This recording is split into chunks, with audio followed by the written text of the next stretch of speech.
자, 오늘 엘리사와 성령 8번째 시간입니다. 우리 제목 한번 크게 읽어볼까요? 능력의 때를 기다리라. 네. 우리 오늘 말씀을 보니까 엘리사도 그렇다는 거죠. 엘리사. 여러분, 그 북이스라엘에 엘리사 하나 있으면 모든 거 그냥 끝나는 거 아니야? 끝나잖아요, 그냥.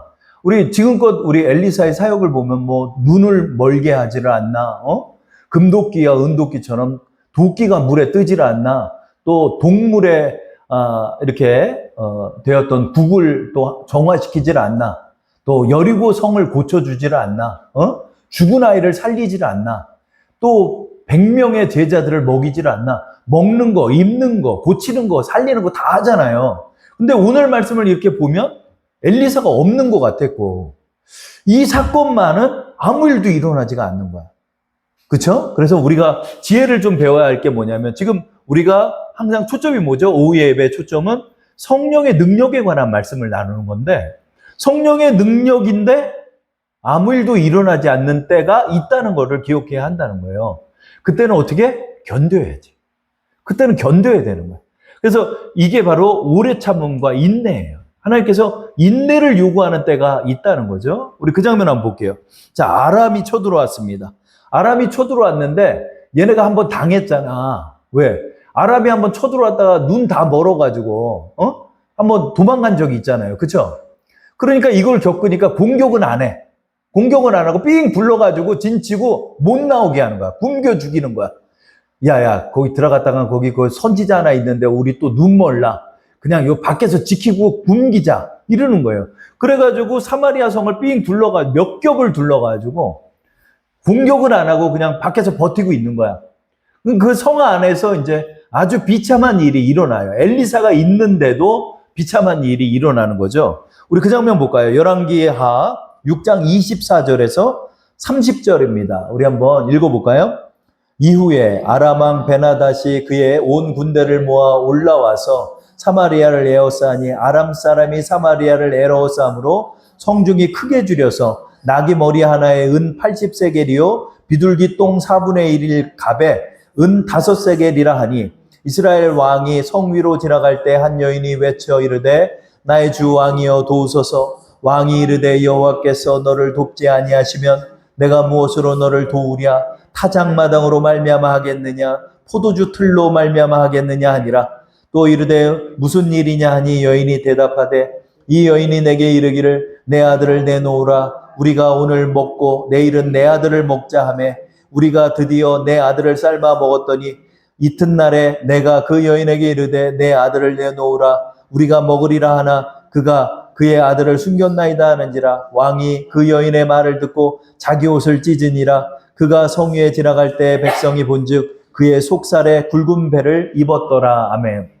참 그냥 같이 죽어야지 어떻게 이런 짓을 해. 그렇죠? 그냥 같이 죽어야지 그걸 어떻게 이런 짓을 해. 이 사람들이. 그렇죠? 살겠다고. 그런데 이 말씀을 보면서도 이 말씀도 그냥 넘어갈까 하는 말씀이잖아요. 그런데 엘리사가 있는데 왜 어떻게 이런 일이 일어날까? 우리 그런 생각이 들잖아요. 그렇죠? 엘리사가 있는데 어떻게 이런 일이 일어나? 그냥 한순간에 그냥 저들을 처단할 수 있는데 왜 이렇게 굶주려 죽어가고 있는데도 아무 일이 일어나지 않을까 하는 거죠. 물론 여기에는 북이스라엘의 죄가 있어요. 북이스라엘의 죄가 있기 때문에 하나님께서 이들에게 이런 비참한 일들을 겪게 하시는 게 있겠죠. 그러나 그래도 엘리사가 있는데 그동안 문제 해결을 즉각 해주셨던 엘리사가 계신데 어떻게 지금 이렇게 되냐. 그렇죠? 우리가 여기서 좀 기억할 게 뭐다? 아무 일도 일어나지 않은 때가 있음을 기억해야 되는. 그 한 목사님이 얘기해요. 제일 다루기 힘든 사람이 누구냐 하면 신학생들이래요. 신학생. 다들 지들 말처럼 될 줄 안 되는 거야. 뭐 왜 가면 안 뒤집어지는? 그러면 그 목사님이 강준민 목사님이 그랬어요. 강준민 목사님.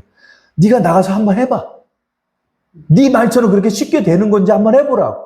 왜 목사님들이 타락해가지고 뭐 네가 한번 해봐. 네가 한번 해봐. 그 나가서 다 깨지는 거야. 나가서 다 깨지는 거야. 박살 나는 거야. 박살. 지금 기독교 저 사이트에 보면은 교회 나온 게 한두 개가 아니야. 한 3, 4억만 있으면 건물을 한 채 사요. 경기권에. 통으로 했다가 그냥 다 나가는 거. 어떤 사람 보니까 월세 300짜리, 1200짜리를 하더라고요. 이야, 보증금 1억에 월세 1200이야. 그러니까 건물을 통으로 월세를 내서 한 거야. 왜 그랬을까? 자기가 하면 될 줄 알았던 거지. 근데 1200씩이나 내고 어떻게 해. 곧바로 나온 거야. 다 새 거야. 다 새 거야. 그냥 단서부터 뭐 음향기기서부터 뭐 다 준대. 다 준대. 3억만 내면 다 준대. 근데 저는 그 광고를 보면서 그런 생각이 들어요. 그래, 하면 될 줄 알았구나. 내가 될 줄 알았구나. 작게 시작했어야지. 근데 야심만만하게 한 거예요. 돈 다 털어가지고. 우리 여기 위에 계신 우리 목사님도 전셋집을 팔아가지고, 전셋집을 팔아서 이쪽에서 20년, 30년 전에 180짜리, 월세 180짜리를 한 거예요. 그랬다가 쫄딱 망하고 사글세방으로 들어가가지고 신용불량자 되고, 그 짜장면집 지하를 얻어가지고 거기서 자면서 그렇게 지낸 거예요. 여기 이 교회 목사님도 여기서 살았대. 여기서 방 한 칸 마련해가지고 여기 방이 있었어요. 여기 옆에. 거기서 먹고 자고 지내면서 살대. 이은성 전도사. 여기서 지내면서 제일 힘들었던 게 화장실 때문에 힘들었다고. 여기서 화장실 가려면 또 밖으로 나가야 되잖아요, 일로. 그렇게 했다는 거예요. 그렇게 했다가 무슨 열쇠를 잃어버려서 안에서 밖으로 못 나와가지고 반나절 동안 사모님이 그 화장실에 갇힌 적도 있고, 참 이게 눈물로 그렇게 저한테 말씀을 하시더라고요. 여기 이제 이 목사님도 목회가 안 풀렸어. 근데 그래도 우리가 10년 동안 여기서 월세 내면서 지냈잖아요. 한 번도 월세 밀리지 않고. 그래서 이 목사님도 그랬어요. 다들 그렇게 눈물이 있어요. 여러분 몰라서. 다들 뭐 되는 줄 알아. 뭐 이렇게 뭐 와가지고 왜 그러느냐. 네가 한번 해봐라. 바닥에서 네가 한번 해봐라. 1080짜리 얻어서 네가 한번 해봐. 되나? 안 되는 때가 있다는 거예요. 안 되는 때가. 근데 여러분 이러한 때에 오늘 이 말씀을 통해서 우리가 기억할 게, 이러한 때에 넙죽 하나님 앞에 엎드려서 견뎌야 되는 거예요. 여러분 겨울은 견뎌야 되는 거잖아요. 그렇죠? 겨울은 견뎌야 돼요. 신앙에도 여러분 봄, 여름, 가을, 겨울이 있는 거예요. 그래서 겨울에 혹독한 이 한파가 밀어칠 때가 있는 거죠. 이럴 때 나를 또 겸비해서 보고, 내가 하나님 앞에 또 죄가 되는 것은 있는지, 또 내가 잘못한 것은 있는지, 나를 되돌아보면서 겸손히 주 앞에 무릎 꿇는 때가 필요하다는 거죠. 그래서 오늘 이 말씀을 통해서, 이런 비참함을 통해서 북이스라엘의 회개에 이르기를 하나님 원하셨던 거죠. 그러니까 왕이 어떻게 해요? 왕 30절 보면요, 왕복이 있잖아요. 왕복 속에다 뭐를 입었다는 거죠? 베옷을 입고 있다는 거죠. 베옷. 자, 30절 한번 읽어볼까요? 왕이 그 여인의 말을 듣고 자기 옷을 찢으니라. 그가 성위를 지나갈 때 백성이 본즉 그의 속살에 굵은 배를 입었더라. 그러니까 베옷을 입고 왕복을 입었다는 거죠. 이게 무슨 뜻이죠? 베옷은 회개의 옷이에요. 그래서 베옷을 입고 머리에 티끌을 부으면서 하나님 앞에 회개하는 것이 이들의 전통이었어요. 회개 기도의 전통. 그러니까 왕은 이제 눈물로 지내는 거죠. 이거 얼마나 비참합니까? 백성들이 지금 이렇게까지 지금 지내고, 나라는 지금 물가가 올라가지고 쌀 한 토를 먹을 수가 없으니, 이게 뭐요? 비둘기 똥 4분의 1이 비둘기 똥이라도 먹겠다는 거잖아요. 여러분. 그거 얼마나 더럽습니까, 그거. 그런데도 이걸 먹잖아요. 여러분, 이러한 때에 우리가, 하나님께서 이렇게 길을 열지 않을 때는 하나님 앞에 무릎 꿇고 있어야 되는 거예요. 이것을 견뎌내야 하는 거죠. 엘리사도 답답한 거야. 왜냐면 하나님으로부터 오지가 않으니까. 그러니까 왕이 이제 열받아가지고, 이제부터 무슨 얘기가 없으면 내가 엘리사를 죽이겠다 그래요. 엘리사를 죽이겠다. 너무 답답하니까. 뭐 하나님 뭐 말해주는 것 좀 없어? 이러는 거야. 그런데 하나님 말 안 해주시는 거야. 침묵하는 때가 있는 거야. 그렇죠? 그래가지고 이제 사람을 보내서 엘리사에게 이제 물어보는 거죠. 근데 그때 엘리사에게 하나님의 계시가, 예언이 임하는 거예요. 우리 그 장면 볼까요? 7장 1절에서 2절입니다. 다 함께 읽어보겠습니다. 엘리사가 이르되 여호와의 말씀을 들을지어다. 여호와께서 이르시되 내일 이맘때 사마리아 성문에서 고운 밀가루 한 사알을 한 세겔로 매매하고 보리 두 사알을 한 세겔로 매매하리라 하셨느니라. 그때 왕이 그의 손에 의지하는 자 곧 한 장관이 하나님의 사람에게 대답하여 이르되 여호와께서 하늘에 창을 내신들 어찌 이런 일이 있으리요 하더라. 엘리사가 이르되 내가 내 눈으로 보리라. 그러나 그것을 먹지는 못하리라 하니라. 아멘.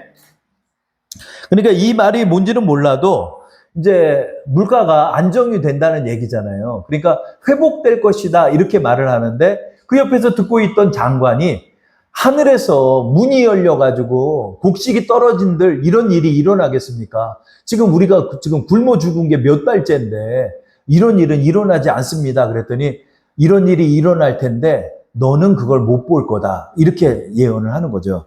그러니까 여러분 우리 이 말씀을 통해서 우리가 기억할 게 뭐다? 여러분 하나님께서 아무 일도 주지 않을 때 사람은 절망에 빠져요.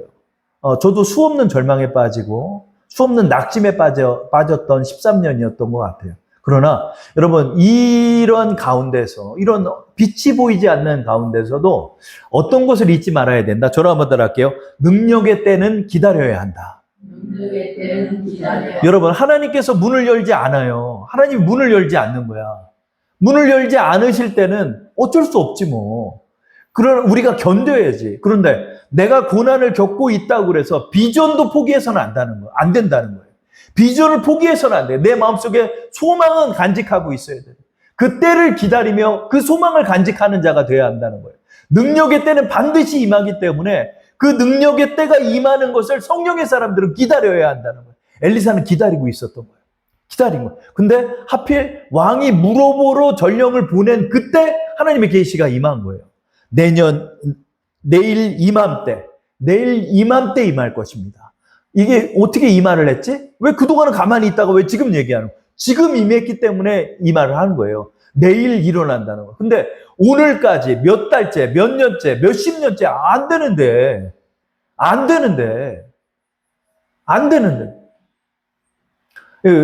우리 주선한 교회를 구하러 가다가 저쪽 신창시장 맞은편에 지하에 50평짜리가 나왔었어요.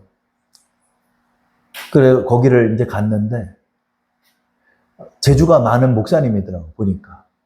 혼자서 악기 연주 다 하고 그러면서 이 안에도 채우고 막 그랬었더라고. 근데 어떻게 또 다 빠져나갔나 봐. 나가고 목사님 얼굴을 보니까 그 절망에 찌들은 얼굴이 길이 안 보이니까. 아둥바둥 하겠다고 거기서 그렇게 했는데 그 옆에는 노래방이고 그 옆에는 교회고 그래요. 거기서 이 목사님이 버티다 결국 접은 거예요. 그 가서 봤더니 그냥 유흥업소로 바뀌어 있더라고요. 몇 년 지나서 그 지날 때 이렇게 보니까 결국 그것을 다 정리하시고 나가신 거예요. 우리가 어려운 고난과 힘든 그런 때를 겪는다 할지라도 우리가 기억할 것이 있다는 거죠. 그게 뭐다? 하나님의 비전은 포기해서는 안 되는 거죠. 그 마음에. 여러분, 내가 비전을 포기하는 그때 정말 실패한 거예요. 내가 아직도 비전을 가지고 있다면 난 실패한 게 아니라 기다리고 있는 거예요. 우리가 이것을 배워야 하는 거예요. 엘리사 계속 기다린 거예요. 하나님 앞에 기도하면서 기다린 거예요. 하나님, 엘리사라고 모르겠어요, 지금? 애를 잡아먹고 있는데? 알죠, 지금. 얼마나 지금 이 나라가 비참한지 알죠? 정말 비참한 거예요. 정말 비참한. 정말 비참한. 그러나 엘리사는 하나님의 때를 기다린 거예요. 근데 그때 하나님의 계시가 임한 거예요. 내일 이맘때 이러한 일이 일어날 것입니다. 그랬더니 여태까지 아무것도 없었는데 무슨 일이 일어난답니까? 얘기합니다. 너는 그걸 보지 못할 것이다. 이렇게 말하는 거죠. 그래서 여러분 오늘 이 말씀을 통해서 우리가 기억할 게 뭐다? 비전을 포기해서는 안 돼요. 성령의 사람은 비전을 포기해서는 안 돼요. 내 마음대로 되지 않아요. 여러분. 내 마음대로 되지 않아요. 목회도 그렇고요. 우리 사는 것도 그렇고요. 내 뜻대로 이렇게 어떻게 좀 될 것 같아도 그게 쉬운 게 아니에요. 그렇죠? 하나님의 때를 비전을 가지고 기다리는 사람만이 하나님의 능력을 경험하게 된다는 거죠. 자, 내일 이맘때 일어난다. 그리고 하늘을 봤는데 뭐 하늘에서 번개를 치는 것도 아니고 아람 군대가 갑자기 눈을 먼 것도 아니고 아무 일도 일어나지 않는 거야. 아무 일도 일어나지 않아. 그 장관은 비웃고 있었겠지. 믿지 않는 사람은 비웃고 있었겠지. 그런데 희한한 일이 일어나는 거예요. 그게 뭐다? 성문 어귀에 나병 환자 4명이 있는 얘기예요. 나병 환자 4명이 있는데, 야, 너 굶은 지 며칠 됐냐? 나 20일째 지금 제대로 먹지도 못하고, 이제 얼마 있으면 굶어 죽게 생겼어. 야, 우리 여기 앉아 있어도 굶어 죽는데, 아람 군대로 가가지고, 거기서 항복하자. 그럼 포로가 되면 밥이라도 주지 않겠냐? 그랬더니, 만약에 우리 죽이면, 야, 어차피 여기서도 굶어 죽는데, 거기 가서 죽으나 여기서 죽으나 똑같지. 우리 거기서 항복이라도 하다 가자. 그러는 거예요. 우리 그 장면 한번 볼까요? 열왕기하 7장 3절 4절입니다. 다 함께 합독할게요. 성문 어귀에 나병 환자 4사람이 있더니 그 친구에게 서로 말하되 우리가 어찌하여 여기 앉아서 죽기를 기다리랴. 만일 우리가 성읍으로 가자고 말한다면 성읍에서 굶주림이 있으니 우리가 거기서 죽을 것이요. 만일 우리가 여기서 머무르면 역시 우리가 죽을 것이라. 그런즉 우리가 가서 아람 군대에게 항복하자. 그들이 우리를 살려두면 살 것이요 우리를 죽이면 죽을 것이라 하고. 그러니까 전혀 포션이 맞지가 않아. 뭐 엘리사가 내일 이맘때 일어납니다. 그러면 갑자기 뭐 부붕 뭐 번개가 좀 친다든가 지진이 좀 일어난다든가 그래가지고 뭐 저쪽 진영이 막 뒤집어지고 좀 그랬으면 좋겠는데 아무 일도 안 일어나는 거야. 해는 쨍쨍 내리쬐고 어디서 밥 한 톨은 나오지도 않고 이러는데 성문 어귀에서 엄한 사람들이 지금 얘기를 나누는 거예요. 그죠? 그래 얘네 4명이 이제 항복하러 이렇게 가는 거야. 터덜. 기운도 없어가지고 이제 거의 기어서 가듯 아람 군대 진영을 향해서 걸어가는 거죠. 죽으러 가는 거야. 근데 여기서 무슨 희한한 일이 일어나면 얘네들이 터덜 걸어가는 그 걸음이 지축을 뒤흔드는 말소리와 북소리처럼 아람 군대에 들리고 들리는 거예요. 그랬더니 그 아람 진영이 저녁에 야, 이 북이스라엘 사람들이 저쪽에 용병을 돈 주고 불렀나 보다. 그래가지고 군대가 오는 줄 아는 거예요. 군대가 우리를 죽이러 오나 보다 생각을 하고 주랭랑을 친 거예요. 주랭랑을. 그냥 저 옷만 입고 그냥 다 도망갔어. 다 놔두고 다 도망가고. 그래가지고 4명의 나병 환자가 진영이 딱 하는데 아무도 없네? 봤더니 끓이던 밥하고 뭐 양고기랑 막 있는 일단 그거부터 어거 먹었겠죠. 실컷 먹었어. 4명이서 배 터지게 먹고 나서 보니까 아무도 없는 거야. 옷서부터 뭐 양고기서부터 뭐 다 있는 거야. 먹을 게 그렇게 풍성한. 그래서 뭐 몇 시간 동안 아마 먹었겠죠. 실컷 먹고 있는데 이 사람들이 얘기한 거죠. 야, 우리만 먹으면 우리 지금 동포들은 지금 죽고 있는데 이 사실을 알리자. 이렇게 된 거예요. 그러니까 여러분 기적이 어디서 일어났다? 나병 환자가 항복하러 가는 그 발걸음에서 하나님께서 지축을 뒤흔드는 기적의 소리로 변모시키사 아람 군대가 전쟁 한 번 안 하고 칼 한 번 쓰지도 않고 다 도망간 거예요. 여러분 군량미랑 얼마나 많았겠어요. 이 몇십만 대군이 왔으니까 어마어마한 그 식량을 남겨두고 다 도망간 거지. 그러니까 그냥 앉아서 그 식량들을 다 얻게 된 거예요. 여기서 우리가 좀 기억할 게 뭐다? 자, 우리 3번째 한번 저를 따라할게요. 하나님께서는 생각지도 못한 방법으로 역사하신다.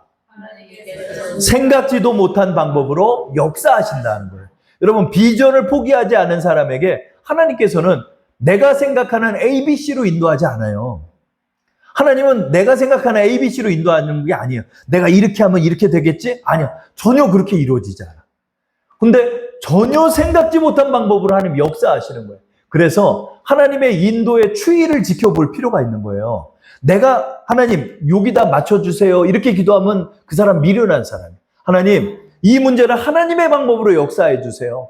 어떻게 될지는 내가 모르지만 하나님의 이 비전을 이루어 주실 줄 믿습니다. 라고 기도하면 전혀 생각지도 못한 방법으로 하나님 인도하시는 거예요. 전혀 생각지도 못한 방법으로 전도가 이루어지고 전혀 생각지도 못한 방법으로 재정을 채워주시고 전혀 생각지도 못한 귀인이 나타나서 나에게 지혜를 주고 막 어디서 지나가는 소리 한마디를 했는데 그게 나병을 고치는 소리가 되는 것이고 어떤 사람이 이 도움을 줬는데 이게 나에게 가장 요긴한 사업의 아이템이 되고 이런 역사가 일어나는 거죠. 어떻게? 하나님의 방법으로 하나님은 하신다는 거예요. 전혀 생각지도 못한 방법으로 하나님 역사하여 주신다는 거예요. 그러므로 우리가 할 일이 뭐다? 비전을 포기해서는 안 된다는 거예요. 하나님이 어떻게 역사할지 몰라요. 하나님의 역사하시는 그 길을 따라 내가 나갈 때 하나님께서는 하나님의 방법으로 역사하여 주신다는 거죠. 그러므로 우리는 이것을 기대하면서 나가는 거예요. 기대하는 거예요. 비록 내가 절망 중에 있고 낙심 중에 있고 도저히 빛이 보이지 않는 자리에 있다 할지라도 내가 비전을 포기해서는 안 되는, 내가 비전을 포기하는 그때 나는 끝나는 거예요. 내가 믿음을 포기하는 그때 나는 아무것도 아닌 거예요. 그러나 비전을 포기하지 않는 요셉은 13년 만에 하나님의 역사를 이루게 돼요. 20년 동안 하나님을 바랐던 야곱은 고향으로 돌아갈 수 있었던 거예요. 13년을 사울에게 쫓겼던 다윗은 그 비전을 포기하지 않은 결과 나이 30에 목동을 하나님의 왕으로 만들어주시는 장면을 다윗은 보게 된 거죠. 그러므로 여러분 우리는 비전을 포기해서는 안 됩니다. 이 비전을 언제나 간직해야 돼요. 오늘 이 말씀을 통해서 우리가 얻을 교훈이 뭐다? 그래, 내가 아무리 힘들다 할지라도 내가 비전을 포기해서는 안 된다. 성령의 능력은 하나님의 때와 하나님의 방법으로 임한다 하는 것을 기억하는 거죠. 그러나 단 한 사람, 이것을 비웃었던 사람이 있죠. 그 장관입니다. 그 장관은 어떻게 됐을까요? 그는 민중들에게 밟혀서 죽게 되죠. 우리 그 장면 한번 볼까요? 7장 16절, 17절입니다. 다 함께 읽어볼게요. 백성들이 나가서 아람 사람의 진영을 노력한지라 이에 고운 밀가루 한 사에 한 세갈이 되고 보리 두 사에 한 세겔이 되니 여호와의 말씀과 같이 되었고 왕이 그의 손에 의지하였던 그의 장관을 세워 성문을 지키게 하였더니 백성이 성문에서 그를 밟음에 하나님의 사람의 말대로 죽었으니 곧 왕이 내려왔을 때 그가 말한 대로라. 아멘. 아마 이제 장관을 통해서 좀 관리를 하려고 했던 것 같아요. 근데 어디 굶주렸던 백성이 가만히 있겠어? 그냥 성문으로 그냥 다 몰린 거지. 그러니까 막 압사 사고가 일어나고 막 사람 밟히고 그러는데 장관이 그 앞을 지켰다가 그냥 민중에 의해서 압사되어서 죽고 마는 사건이 일어난 거죠. 우리 이 사건을 통해 이 말씀을 통한 교훈이 무엇일까요? 네 번째입니다. 저를 한번 따라할게요. 비전을 포기한 자는 하나님의 능력을 보지 못한다. 시작. 비전을 포기한 자는 하나님의 능력을 보지 못한다. 맞아요. 여러분, 비전을 포기하는 자는 정말 아무 일도 일어나지 않는 거예요. 정말 절망에 빠진 자는 비전을 포기한 자가 절망에 빠진 자예요. 모든 것이 다 끝났다. 하나님을 향한 믿음도 잃어버리고 하나님을 향한 비전도 잃어버린 자는 어떤 것도 결국 경험하지 못하는 거예요. 그리고 맨날 뒤에서 욕하는 거예요. 맨날 뭐가 어떠니, 교회, 한국교회가 어떻고, 아니에요. 이루는 자는 그 한국교회가 어떤 상황 속에서 이룰 수 있는 거예요. 우리는 비전을 가진 사람들이 돼야 하는 것입니다.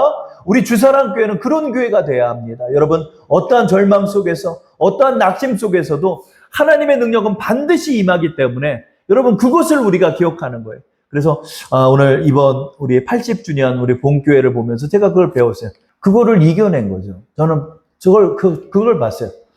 야, 이 교회가 80주년이 된 교회구나. 80년을 견뎠구나. 제가 그 생각이 들어요. 야, 나는 세 발의 피네. 13년 되고 내가 벌써 중견 목회자 행세를 했구나. 나는 아무것도 아니구나. 13년 고생한 게 뭐가 고생이야? 그 생각을 하고 왔어요. 그렇죠? 그럼 맞습니다.